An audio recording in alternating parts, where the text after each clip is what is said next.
పరశురామ శ్రీరామ కృష్ణావతారములను ధరించిన శ్రీహరి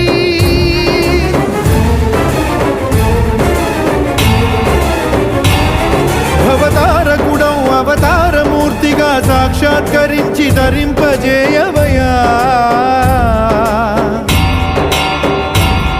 నను బంధ విముక్తుని చేయవయా